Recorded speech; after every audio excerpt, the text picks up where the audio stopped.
영화나 게임에서 화산이 폭발하는 장면들 한 번쯤은 보셨을 겁니다. 마그마로 도시는 불타고 잿더미로 하늘은 까맣게 변하죠. 사람들은 비명과 함께 도망치고 말 그대로 그 일대는 쑥대밭이 됩니다. 근데 여러분 그거 아시나요? 21세기 현재도 이런 일이 일어나고 있는 나라가 있습니다. 그 나라는 바로 동남아에 위치한 인도네시아, 그중 자바라는 섬에서 일어나고 있죠. 인도네시아의 자바섬은 화산 활동이 매우 활발한 지역입니다. 매년 폭발 사고가 잇따라 일어나고 있죠. 근데 재해 위험이 많다면 그 지역을 떠나기 마련인데 이 지역의 인구는 계속해서 늘고 있습니다. 아니 그냥 자바섬의 인구 밀집은 세계 최고 수준입니다. 세계에서 가장 큰 나라인 러시아와 비교했을 때 대지 면적은 약 123배 차이가 나지만 자바섬의 인구는 약 1억 5천만 명으로 러시아 전체 인구와도 비슷한 수준이죠. 오늘은 화산재해 위험이 있는데도 불구하고 이 섬에 왜 이렇게 많은 사람들이 사는지 인도네시아의 인구 밀집에 대해서 알아보겠습니다.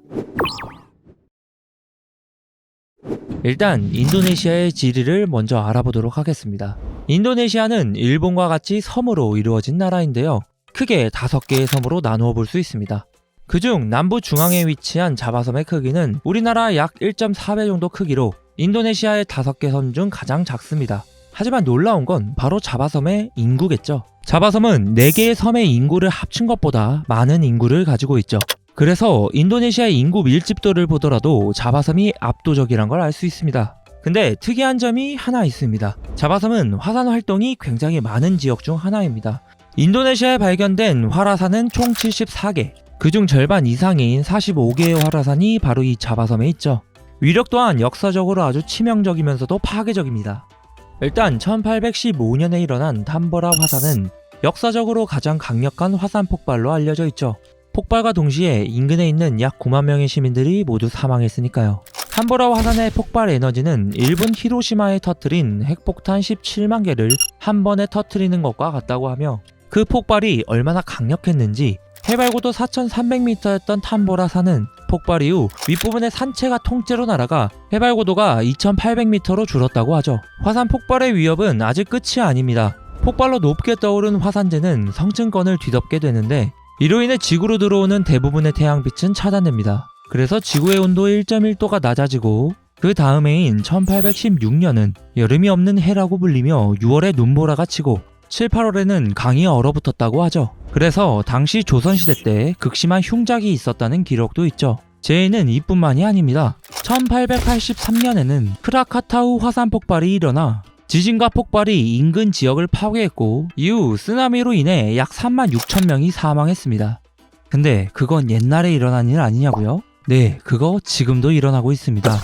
자바섬에 있는 메라피 화산은 2년에서 6년 분기로 한 번씩 폭발을 합니다. 최근 2021년에는 5.6의 대규모 지진이 일어나 약 44명의 사망자와 1000명의 부상자가 있었죠. 지금도 자바섬의 사람들은 재해 위험 속에 살고 있습니다. 근데 인도네시아에는 왜 이렇게 화산이 많은 걸까요?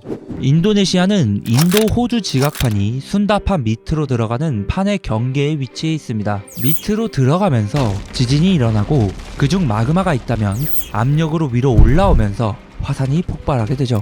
인도네시아는 브레골이라 부르는 환태평양 조산지대에 속해 있으며 이는 판의 경계가 있는 곳으로 지진과 화산 피해가 빈번한 지역입니다. 여기엔 우리가 익히 알고 있는 일본도 속해 있죠. 아니 뭐 그건 그렇다 쳐도 근데 상식적으로 생각했을 때 우리가 화산 근처에 살지는 않잖아요. 아니 뭐 게임도 아니고. 근데 자바섬의 주민들은 그걸 실제로 하고 있습니다. 370만의 인구가 살고 있는 대도시 족자카르타는 17km 인근에 활동하고 있는 메라피 화산이 있습니다. 뿐만 아니라 그 화산 경사면에는 사람들이 작은 마을을 이루어 산다고 하죠. 그리고 이 자바섬에는 인도네시아의 국가의 수도인 자카르타까지 있습니다. 아니 대체 왜 인도네시아는 자바섬을 중점으로 많은 사람들이 모이고 발전한 걸까요? 자바섬이 발달한 이유는 크게 3가지로 볼 수 있습니다. 첫 번째는 아이러니하게도 화산 때문이죠. 자바섬의 활발한 화산 활동은 파괴와 함께 생명의 기회를 가져다 줍니다. 화산이 폭발할 때 분출되는 화산재에는 풍부한 미네랄을 포함하고 있습니다.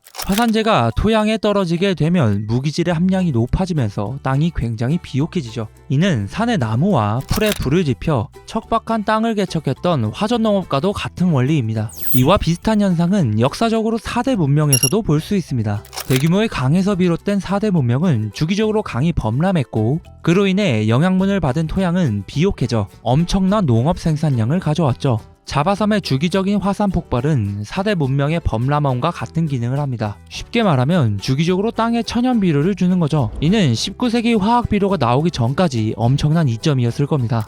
두 번째는 풍부한 강수량입니다. 인도네시아 자바섬은 지구의 중앙인 적도 인근에 위치해 있습니다. 적도는 태양빛을 직선으로 받기 때문에 많은 열을 받게 되죠. 그로 인해 적도 부근의 바다는 다른 곳과는 다르게 더 많은 수증기를 만들어냅니다. 그리고 그 수증기는 상승하고 구름이 되어 많은 비를 내리죠. 또한 우기라고 하는 여름의 경우 인도양에서 많은 수증기가 남서 계절풍을 타고 흘러들어와 많은 비를 내립니다. 자바섬은 가뭄 걱정 없이 충분한 담수를 가지고 있습니다.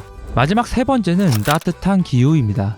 위에서 말한 것과 같이 적도 부근에 있는 자바섬은 1년 내내 따뜻한 날씨입니다. 그래서 벼를 심고 익는 기간이 약 120일로 1년에 한 번 농사를 짓는 우리나라와는 달리 인도네시아에는 산모작이 가능하다고 하죠. 이러한 특징 때문에 그 엄청난 인구를 유지하고 발전할 수 있었던 거죠. 그럼 자바섬 이외의 다른 섬은 어떨까요? 주변에 있는 보르네오 섬이나 뉴기니 섬 또한 적도 부근에 있어서 날씨가 따뜻하고 많은 비가 내리죠. 하지만 영양분을 제공할 화산이나 범람원이 부족하고 오히려 자주 내리는 비 때문에 토양이 침식되어 대규모 농업을 할 수가 없습니다. 자바섬은 7%밖에 안 되는 대지에서 인도네시아 전체 쌀 생산량의 56%를 차지합니다. 자바섬은 한마디로 하이 리스크 하이 리턴, 이렇게 풍요로운 조건을 가지고 있으니 위협은 감수하고 살아가는 거죠. 그렇게 자바섬은 기회의 땅이 되었고 수많은 사람들이 모이게 되죠. 수도 자카르타를 중심으로 경제, 문화, 인프라가 만들어지고 시간이 지날수록 더 많은 사람들이 모이게 됩니다.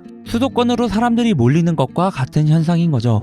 뿐만 아니라 인도네시아는 천연자원이 굉장히 많은 나라 중 하나입니다. 석탄은 세계 생산량 7위, 고무 생산량은 태국에 이어 2위이며 게다가 여기는 석유까지 나옵니다. 그래서 2차 세계대전 때 일본은 전쟁 물자를 보급하기 위해서 인도네시아를 침공했었죠. 이처럼 인도네시아는 가능성이 굉장히 많은 나라입니다. 하지만 확실히 인구 밀도가 높다 보니 많은 문제점이 생깁니다. 수도 자카르타는 많은 사람들의 주거와 식수 문제 해결을 위해 지하수와 고층 건물을 무분별하게 개발하여 매년 집안이 가라앉고 있으며 교통체증 또한 심각한 문제라고 합니다. 그래서 인도네시아 정부는 보르네오 섬에 있는 동칼리만탄으로 수도를 이전하기로 합니다. 2024년부터 대통령실과 4개의 부처의 이전을 시작으로 점차 옮겨간다고 하죠.